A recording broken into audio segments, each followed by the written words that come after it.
ಫ್ಲಾಟ್ಸು ಎಲ್ಲ ಆಗ್ತಾಯಿದೆ ಡೆವಲಪ್ಮೆಂಟ್ ಆಗಿ. ಇವರು ಈ ಮೋಸ ಹೋಗಿರ್ತಕ್ಕಂಥ ನಿಮ್ಗೆ ಏನು ದೂರು ಕೊಟ್ಟರು, ನೀವು ದಾಖಲೆಗಳನ್ನು ನೀವು ಸ್ಥಳೀಯರಾಗಿದ್ದರೆ ಈ ಎಲ್ಲ ನೋಡಿದಾಗ ಏನು ಅನ್ನಿಸ್ತಾ ಇದೆ? ಸರ್, ನಾನು ನಿಂಗಣ್ಣ ಅಂತ ಸ್ವಾಭಿಮಾನ ದಲಿತ ಒಕ್ಕೂಟ ಸಮಿತಿ ರಾಜ್ಯಾಧ್ಯಕ್ಷರು. ನನಗೆ ಮೊನ್ನೆ ಶ್ರೀನಿವಾಸ್ ಅವರು ಬಂದು ನನ್ನ ಕಚೇರಿಗೆ ಅವ್ರಿಗೆ ಸಂಬಂಧಪಟ್ಟ ದಾಖಲಾತಿಗಳೆಲ್ಲ ಕೊಟ್ಟರು.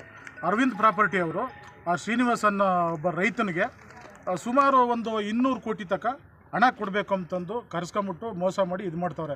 ಅವರು ಶ್ರೀನಿವಾಸ್ ಅವರು ಪದೇ ಪದೇ ಅವ್ರನ್ನ ಕೇಳ್ತಿರೋಗೆ ಅವ್ರ ಮೇಲೆ ಗೂಂಡಾಗಳು ಬಿಟ್ಟು ಹೊಡೆಸ್ತಕ್ಕಂಥ ಕೆಲಸ ಮಾಡ್ತವ್ರೆ.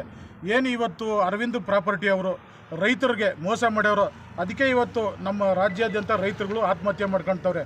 ಇಂಥ ಒಂದು ಕಂಪ್ನಿಯವರು ಯಾವಾಗ ರೈತರುಗಳಿಗೆ 6-3ಕ್ಕೆ ಕಾಸು ಕೊಟ್ಬಿಟ್ಟು ಇವತ್ತೇನೋ ಒಂದು 10 ಕೋಟಿ ಬೆಲೆ ಬಾಳತಕ್ಕೆ 1 ಕೋಟಿ ಕೊಟ್ಟು ಕೊಂಡ್ಕೊಂತಾರೆ ರೈತರಿಗೆ ಮೋಸ ಮಾಡಿಬಿಟ್ಟು.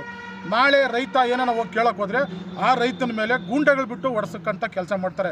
ಇದಕ್ಕೆ ಪೊಲೀಸರು ಕೂಡ ಸಹಕಾರ ಕೊಡಬೇಕು. ಯಾಕೆ ಅಂದರೆ ಈ ಸುಮ್ಮನೆ ಬಂದು ಯಾರೂ ಇಲ್ಲಿ ಮಾಡೋಕ್ಕಾಗಲ್ಲ.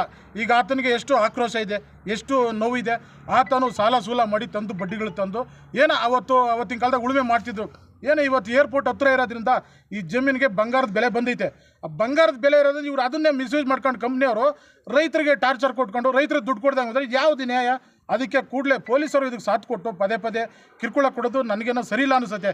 ನಾನು ಇವತ್ತು ಹೇಳ್ತಾ ಇದ್ದೀನಿ, ಶ್ರೀನಿವಾಸ್ ಗೌಡ ಅವ್ರಿಗೆ ನಾನು ನ್ಯಾಯ ಸಿಗಂಟ ಸಾಂಕೇತಿಕವಾಗಿ ಶಾಂತಿಯುತವಾಗಿ ನಾನಿಲ್ಲಿ ಪ್ರತಿಭಟನೆ ಮಾಡಿ ನಾನು ಅಹೋರಾತ್ರಿ ಕೂಡ ಇಲ್ಲಿ ಕುಂತು ಅವರಿಗೆ ನ್ಯಾಯ ಕೊಡಿಸಿ ಅವ್ರಿಗೇನು ಸಲ್ಲಬೇಕೋ ಅದು ಹಣಕಾಸಿನ ವಿಚಾರ ನನಗೆ ಗೊತ್ತಿಲ್ಲ, ಏನು ಅವ್ರಿಗೆ ಬರಬೇಕಾದ್ದು ಒಂದು ನ್ಯಾಯ ಕೊಡಬೇಕೋ ಅದನ್ನು ಕೊಡಿಸೋಂಥ ಕೆಲಸ ನಾನು ಇವತ್ತು ಮಾಡ್ತೀನಿ, ಮುಂದೇನೂ ಮಾಡ್ತೀನಿ. ಅವ್ರಿಗೆ ನ್ಯಾಯ ಸಿಗೋಗಂಟ ನಾನು ಅವ್ರ ಜೊತೆಲಿ ಖಂಡಿತ ನಾನು, ನಮ್ಮ ಸಂಘಟನೆ, ನಮ್ಮ ಕಾರ್ಯಕರ್ತರು ಎಲ್ಲರೂ ಸೇರಿ ಜೊತೆಗಿರ್ತೀವಿ ಸರ್. Okay, thank you.